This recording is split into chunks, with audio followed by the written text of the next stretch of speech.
Hi guys, कैसे हो आप सब लोग। आई होप कि आप सब लोग ठीक होंगे एंड बढ़िया होंगे। तो चलिए शुरू करते हैं माय लिटिल प्रिंसेस का नेक्स्ट एपिसोड। उससे पहले जान लेते हैं हमारे प्रीवियस पार्ट रिव्यू के बारे में। यहाँ लास्ट एपिसोड में हम ये देखते हैं कि राधिका, हिना, प्रिया, आदित्य और दादी, ये तीनों ये सब लोग बाहर घूमने के लिए गए थे। थोड़ी देर बाद ये लोग घर आते हैं। हमारी राधिका और हिना के बीच कुछ क्यूट से मोमेंट होते हैं। उसके बाद दोनों ही सो जाते हैं। अब चलिए आज के एपिसोड की तरफ चलते हैं। नेक्स्ट मॉर्निंग होती है। जब हिना की आँख खुलती है तो वो अपने आप को बेड पर अकेला ही फिर से पाती है। वो इधर उधर अपनी नज़रें दौड़ाती है, नज़र घुमा कर देखती है, पर उसे राधिका कहीं भी रूम में नज़र नहीं आती। हिना हल्की सी स्माइल के साथ खुद से बोली, ज़रूर ये जिम गई होंगी। इतना कहते ही उसे कल रात की सारी चीज़ें याद आने लगती हैं। इधर बारिश, राधिका का उसे गोद में उठाकर लाना, फिर किस और ये सब याद आते ही उसके चिक्स फिर से एक बार रेड हो जाते हैं। हे भगवान, मैं भी ना ये क्या सोच रही हूँ। वो भी ब्लश करते हुए जल्दी से अपनी अलमारी से कुछ कपड़े निकाल कर वॉशरूम में चले जाते हैं। करीबन आधे घंटे बाद वो हल्के पीच कलर का सूट पहनकर, बालों को अच्छी तरह से सुखाकर और माथे पर छोटी सी बिंदी लगाकर नीचे हॉल में आ जाती है। नीचे हॉल में दादी आराम से सोफे पर बैठी हुई उनसे कुछ बहुत ही प्यारा स्वेटर बुन रही थी। हिना उनके पास जाकर बैठ गई और मुस्कुराते हुए बोली, दादी ये किसके लिए बना रही हैं आप। तो दादी ने अपने चश्मे के ऊपर से उसे देखा और प्यार से स्माइल करते हुए बोली, मैं अपनी पोती के लिए। वो 2 हफ्ते बाद उसका बर्थडे है ना, तो उसे अपने बर्थडे के लिए, मैं उसके बर्थडे के लिए ये बना रही हूँ। उसे अपना बर्थडे मनाना बिल्कुल भी पसंद नहीं है, लेकिन मैं उसकी दादी हूँ, उसके लिए इतना तो कर ही सकती हूँ ना। राधिका का बर्थडे सुनकर हिना की आंखों में खुशी थी। सच में दादी 2 हफ्ते बाद उनका बर्थडे है। उसकी बात पर दादी स्माइल करते हुए अपना सिर हिला देते हैं। इधर हिना मन ही मन सोचने लगी, फिर तो मुझे भी उनके लिए कुछ अच्छा सा गिफ्ट लेना होगा, ऐसा जो उन्हें हमेशा याद रहे। फिर उसकी नज़र पूरे हॉल में घूमने लगी, जैसे वो किसी चीज़ को ढूंढने की कोशिश कर रही हो। दादी उसकी इस हरकत को देख रही थी। हिना को देखते हुए उन्होंने अपना चश्मा ठीक किया और मुस्कुराकर बोली, बेटा जिसे तुम ढूंढ रहे हो वो यहाँ नहीं है। हिना शॉक्ड हो गई, जी दादी। दादी कहती हैं वो राधिका 2 दिन के लिए शहर से बाहर गई है, वो सुबह ही निकल गई थी। ये सुनते ही हिना का चेहरा उदास हो गया। अच्छा चली गई, वो मन ही मन बड़बड़ाई। एक बार भी मुझे बताना उन्होंने ज़रूरी नहीं समझा। दादी उसके फेस के एक्सप्रेशन को देखकर हंस पड़ी।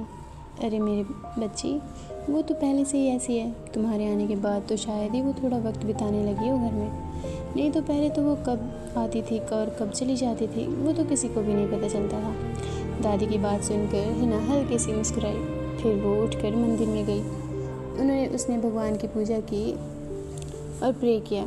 उसके बाद वो सीधे किचन में चली गई। कुछ देर बाद प्रिया की भी नींद खुली। वो नीचे उठकर आई। Good morning Hina. Good morning Priya. फिर दोनों हंसते हुए साथ में ब्रेकफास्ट बनाने लगे। करीब आधे घंटे बाद सब ने साथ में बैठकर ब्रेकफास्ट किया।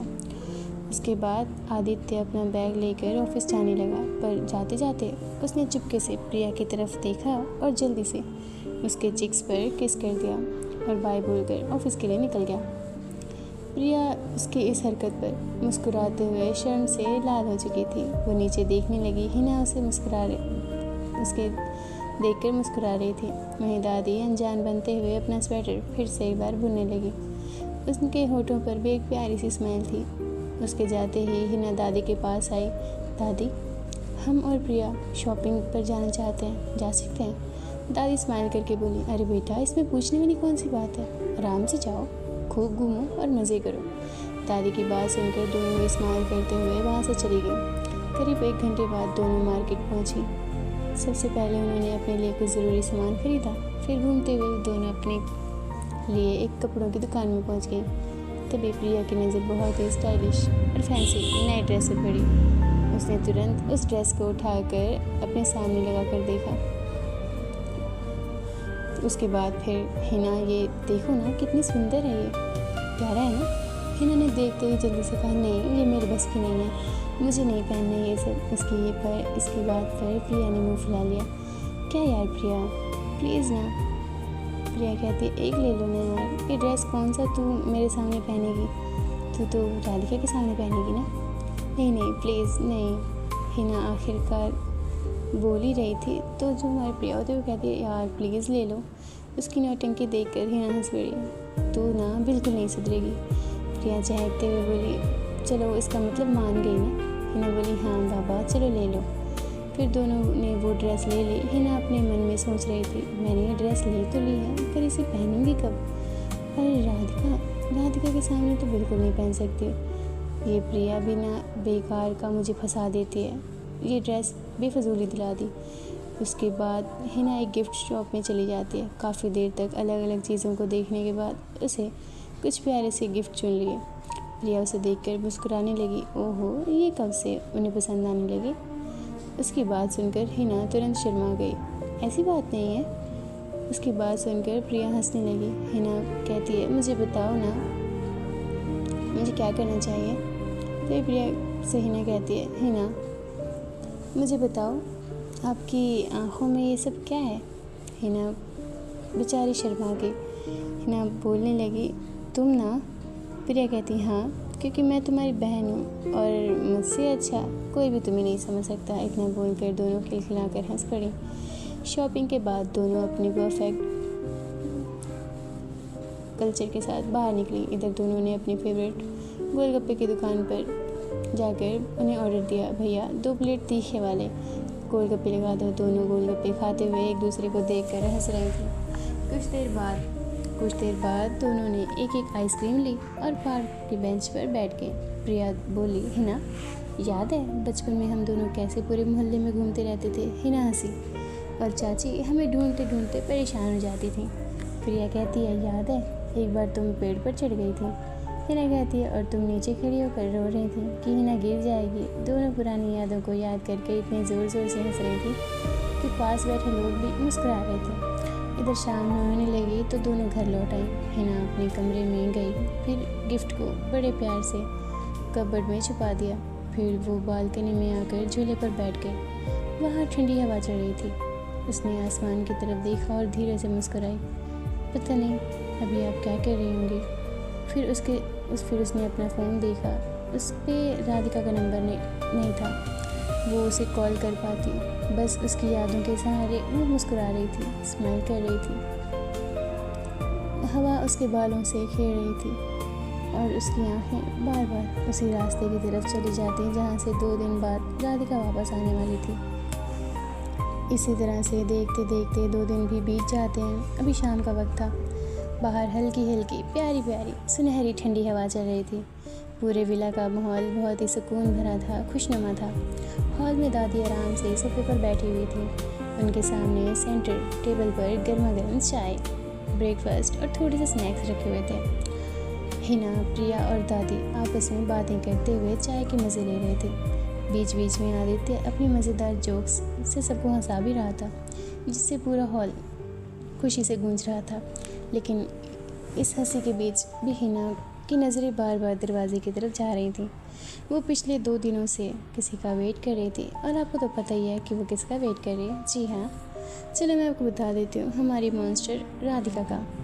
पिछले 2 दिनों में उसने कई बार सोचा था कि काश राधिका एक बार उसे कॉल कर लेती, उसे एक बार उसका फ़ोन आ जाता, फिर वो खुद ही स्माइल करके अपने आप को समझा लेती। तभी अचानक डोरबेल की आवाज़ पूरे हॉल में गूंजी। फूलो ज़रा देखो बेटा, कौन आया है? दादी ने प्यार से कहा। जी दादी। फूलो दरवाजे के पास गई और जैसे ही उसने दरवाज़ा खोला, सामने राधिका अपने दोनों हाथों को जेब में डाले हुए पूरे औरे के साथ खड़ी थी। उसे देखते ही फूलो के चेहरे पर एक स्माइल आ गई। अरे मैम आप? फूलो की आवाज़ सुनकर हॉल में बैठे सब लोगों की नज़रें तुरंत दरवाजे पर गई। राधिका को देखते ही दादी के चेहरे पर स्माइल आ गई। आदित्य भी खुशी से खड़ा हो गया। वहीं दूसरी तरफ हिना की आंखों में जैसे अचानक एक अजीब सी चमक आ गई। 2 दिनों की बेचैनी के एक पल में उसकी बेचैनी गायब हो गई। लेकिन उसने अपने चेहरे पर कोई भी एक्सप्रेशन नहीं आने दिया। वो चुपचाप वहीं बैठी रही। राधिका हमेशा की तरह शांत थी। वो अपने शांत औरे के साथ अंदर आई, लेकिन तभी उसके पीछे से एक लड़की भी अंदर आई। उसे देखते सबके चेहरे पर हल्की सी हैरानी हो गई। कुछ पल के लिए हॉल में सब लोगों के बीच सन्नाटा सा छा गया। राधिका सबसे पहले दादी के पास गई, उनके पैर छुए और उनका आशीर्वाद लिया।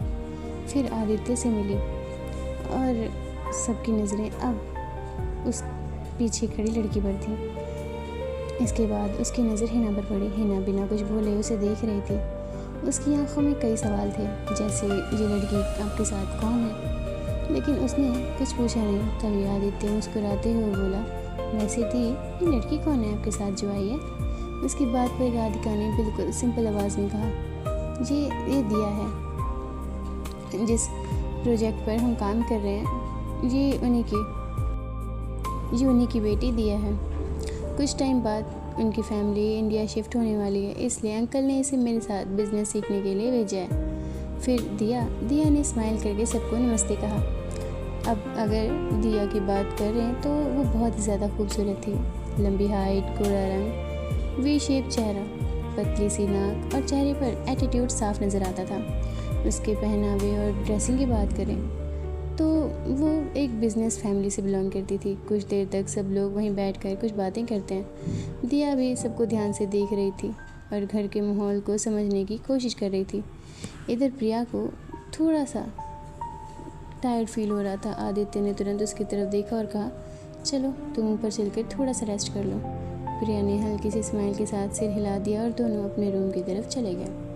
कुछ देर बाद राधिका भी दादी से 2-4 बातें करके फ्रेश होने के लिए अपने कमरे में आ गई। अब हॉल में सिर्फ दादी, हिना और दिया ही रह गई थी। तभी दादी ने प्यार से कहा, हिना बेटा, दिया को गेस्ट रूम दिखा दो, इतनी दूर से आई है, थोड़ा रेस्ट कर लेगी, थक गई होगी ना। जी दादी। हिना मुस्कुरा कर दिया को अपने साथ लेकर चली गई। उसके पीछे पीछे फूलो भी उसका सामान लेकर जा रही थी। रास्ते में ही दिया ने हिना से मुस्कुरा कर पूछा, वैसे क्या नाम है तुम्हारा, क्या तुम यहाँ काम करती हो। दिया को नहीं पता था कि हिना राधिका की वाइफ है या राधिका की शादी हो गई है। राधिका ने भी उसे नहीं बताया था। बताना तो दूर, वो उसे किसी भी चीज़ के लिए समझाया नहीं करती थी। हिना कुछ नहीं कहती, हाँ हम यहाँ काम करते हैं, पर वो क्या है ना कि अपने घर में काम करना अच्छी बात होती है। दिया कहती है, मैं कुछ समझी नहीं, अपना घर का मतलब। फूलो कहती है रहने दीजिए, आपको समझ में नहीं आएगा, ये इस घर की बड़ी बहू है, हमारी राधिका मैम की वाइफ। दिया कहती है, क्या राधिका की वाइफ, उसकी शादी हो गई और उसने तो मुझे कुछ बताया ही नहीं। फिर हिना की तरफ देखकर वो बोली एक फीकी सी स्माइल के साथ, by the way congratulations. Hina भी उसे देखते हुए मुस्कुरा देती है और थैंक यू बोलकर उसका सामान रखकर वहाँ से चली जाती है। उसके जाने के बाद दिया बालकनी में जाती है और एक अजीब सी स्माइल करती है। एक फूल तोड़कर उसको मसलते हुए बोली, ओह तो तुम्हारी शादी हो चुकी है, वाओ। इतना बोलकर उसके फेस पर एक सरकास्टिक सी स्माइल आ जाती है। तो क्या लगता है माही का ऐसे आना और दिया का ऐसे हिना और राधिका की लाइफ में आना इन दोनों के बीच में दूरियां बढ़ा देगा या ले आएगा इन्हें एक दूसरे के करीब। इनकी आगे की ज़िंदगी में क्या ही तूफान आएंगे, क्या दोनों एक दूसरे के साथ रहेंगे या अलग हो जाएंगे। क्योंकि प्यार तो सिर्फ हिना को है, न राधिका से। तो राधिका को तो कोई उम्मीद नहीं है, हम राधिका से कोई उम्मीद नहीं कर सकते। तो क्या लगता है कभी हमारी राधिका को हिना से प्यार होगा या क्या इनकी स्टोरी यहीं पर ख़त्म हो जाएगी। तभी सीन शिफ्ट होता है राधिका के रूम की तरफ। हिना जब अपने रूम में पहुंचती है तो वहाँ उसे कोई भी नहीं दिखता। फिर वो बालकनी में जाती है जहाँ उसे राधिका दिखाई देती है। इस वक्त राधिका ने सिर्फ एक सिंपल सा ट्राउज़र एंड टी शर्ट पहना हुआ था। उसके ऊपर एक अलग ही ऑरा नज़र आ रहा था। वो खड़ी होकर बालकनी में कहीं दूर आसमान की तरफ देख रही थी और स्मोक कर रही थी। हिना धीरे धीरे उसके क्लोज जाती है और पीछे से खड़ी होकर धीमी सी आवाज़ में कहती है, राधिका। जैसे ही राधिका को हिना की आवाज़ सुनाई देती है, वो अपने हाथ में पकड़ी हुई सिगरेट को बुझाकर फेंक देती है और बिना पीछे पलटे कहती है, पता नहीं क्यों, लेकिन उसके मुंह से सुन के ही हिना को उससे थोड़ा सा डर लग रहा था। फिर भी वो हिम्मत करके बोली, वो आप खाना खाकर आराम कर लो, इतनी दूर से आई हैं, आप थक गई होंगी ना। राधिका इतना सुनकर पीछे मुड़ती है और उसकी आंखें सीधा हिना की आंखों से जा मिलती हैं। जिसमें उसके लिए फ़िक्र, प्यार और नाराज़गी दोनों ही दिख रही थी। वो उसकी आँख में अपने लिए नाराज़गी देखती है तो बेचैन सी हो जाती है। वो जल्दी से हिना के पास आती है और झट से उसे अपनी बाहों में भर लेती है। हिना भी उसकी बाहों में भरी हुई थी। दोनों कुछ देर यूं ही एक दूसरे की बाहों में भर कर खड़े थे। तभी ठंडी हवा का झोंका आता है और उन दोनों को छू लेता है तो दोनों अपने अपने होश में आते हैं। तभी हिना प्यार से कहती है, बाहर इतनी ठंड हो रही है और आप ऐसे हाफ शर्ट पहन कर खड़ी हैं। चलिए पहले खाना खा लीजिए, फिर आराम करके बात करेंगे। वो इतनी मासूमियत से बोली कि राधिका का दिल कर रहा था कि वो उसे कहीं छुपा दे, दुनिया की नज़रों से बहुत दूर। फिर राधिका ने अपना सर धीरे से हिला दिया और एक नॉर्मल शर्ट पहनकर फुल स्लीव की दोनों नीचे आ गए।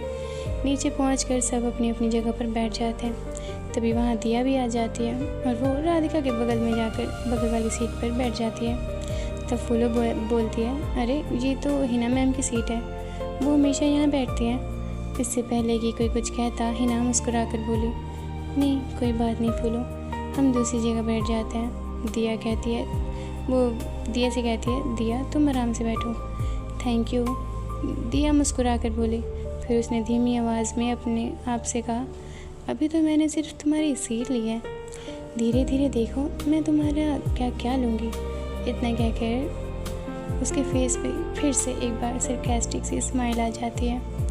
उधर दिया की नज़रें पूरे वक्त राधिका पर थीं। उसे ये बात बिल्कुल अच्छी नहीं लग रही थी कि राधिका का ध्यान बार बार हिना पर जा रहा था। खाना ख़त्म करने के बाद सब लोग हॉल में बैठकर बातें करने लगते हैं। इस बार भी दिया राधिका के पास ही बैठ जाती है। फूलो फिर से उसे कुछ कहने ही वाली थी, लेकिन हिना ने उसे इशारे से मना कर दिया कुछ ना कहने को। ये देखकर फूलो हिना के पास आई और धीरे से बोली, दीदी ये कुछ ज़्यादा नहीं हो रहा, आप इन्हें कुछ ज़्यादा ही हल्के में नहीं ले रही, आप इन्हें कुछ कह क्यों नहीं रही हैं। उसकी बात पर हिना मुस्कुरा कर बोली, अरे वो अभी नहीं है ना, अभी वो सिर्फ राधिका को जानती नहीं है, धीरे धीरे हम सबके साथ भी भूल जाएंगी। हिना की बात सुनकर वो मुंह बनाते हुए बोली, वो कोई छोटी बच्ची थोड़ी है दीदी, आप ज़रा ध्यान दो, मुझे तो इनके इरादे बिल्कुल भी ठीक नहीं लग रहे। हिना ने प्यार से उसके कंधे पर हाथ रखा, तुम ना कुछ ज़्यादा ही सोच रही हो, ऐसा कुछ नहीं है। फिर कुछ देर तक सब बातें करते रहे और उसके बाद अपने अपने कमरे में चले गए।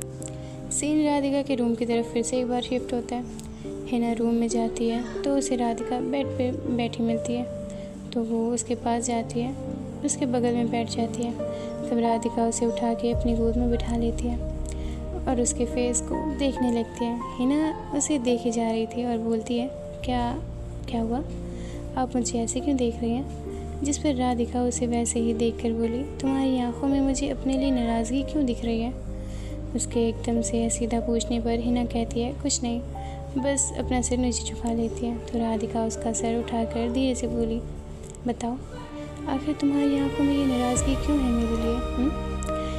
हिना ऐसे कहती है, ऐसी कोई बात नहीं है, मैं नाराज़ नहीं हूँ आपसे, आप तो गलत फहमी में हैं। और वो बहुत मासूमियत से राधिका की आंखों में देखती है और कहती है, मुझे गलत फहमी हुई है, वो भी तुम्हारी आंखों को देखकर। तुम्हें क्या लगता है मैं झूठ बोल रही हूँ, बोलो। वो अपनी भारी आवाज़ में बोली, जिससे हिना को उसे डर लगने लगा। उसकी बात सुनकर आखिरकार हिना धीरे से बोली, नहीं, वो बस आप जब से आई हैं तब से बस एक बार मुझे बीवी कहा, तो बस इसलिए थोड़ा अजीब लग रहा था। उसके बाद जो हमारी राधिका होती है उसके चेहरे पर एक स्माइल आती है। उसकी बात सुनकर आखिरकार हिना की बात सुनकर हमारी राधिका कहती है, अच्छा। उसकी इतनी मासूमियत भरी आवाज़ से राधिका को मन कर रहा था कि वो ऐसे ही हिना को बोलते हुए सुनती जाए, बस उसकी बातें सुनती जाए। अच्छा, तो मेरी बीवी इस बात पर नाराज़ है कि मैंने उसे अभी तक बीवी नहीं कहा। वो उसे अपनी बाहों में कसते हुए बोली। हिना ने कुछ नहीं कहा, बस हल्के से सिर हाँ में हिला दिया। तो राधिका उसकी तरफ झुकते हुए उसके चेहरे को देखती है और उसके कान के पास जाकर धीरे से कहती है, बीवी। और इतना बोल कर वो उसके कान को हल्के से बाइट कर लेती है। सो गाइस, चलिए ये स्टोरी का पार्ट हम एंड करते हैं। यार आप लोग सपोर्ट नहीं कर रहे, स्टोरी सुनते हो, स्टोरी लाइक नहीं करते, ना ही चैनल को सब्सक्राइब करते हो, पता नहीं क्या है। बट कोई बात नहीं, आप नहीं तो कुछ लोग हैं जो मुझे मोटिवेट करते हैं। But it's okay. अब मिलते हैं फिर किसी और नेक्स्ट एपिसोड में। अगर स्टोरी अच्छी लगे तो लाइक करना, चैनल को सब्सक्राइब करना, एंड हाँ, मेरे पहले वाले चैनल को थोड़ा सा सपोर्ट कर दो यार, बस थोड़ा सा नहीं भी, वैसे तो आपकी बहुत सपोर्ट की ज़रूरत है, बट अभी के लिए थोड़ा सा कर दो यार। ऐसे ही उम्मीद करती हूँ आप लोगों को अच्छी स्टोरीज़ ला के दूँगी। हाँ, अभी मैं न्यू हूँ, अब फ्रेशर होता है बंदा तो उसको थोड़ी सी तो प्रॉब्लम होती है, बट आई होप कि मैं आप लोगों को बेटर से बेटर करके दूँ, आपको स्टोरी सुन के अच्छा लगे, बस ऐसी ओरिजिनल वाइब दूँगी मैं आपको। ओके देन, फिर मिलता है किसी और एपिसोड में। तब तक के लिए टाटा, बाय बाय।